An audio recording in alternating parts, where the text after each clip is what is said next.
चेलों ने उससे कहा, किसने मेरा वस्त्र छुआ? हे प्रभु, तू देखता है कि भी तू तकलीफ करती है और तू कहता है किसने मेरा वस्त्र छुआ?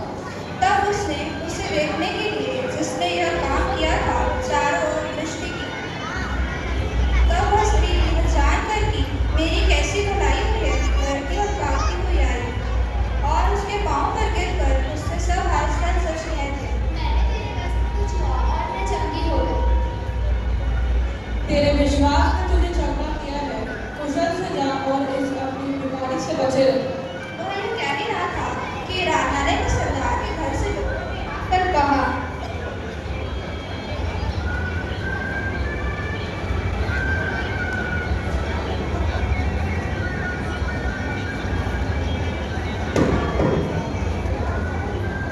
हे सरदार, तेरी बेटी अब नर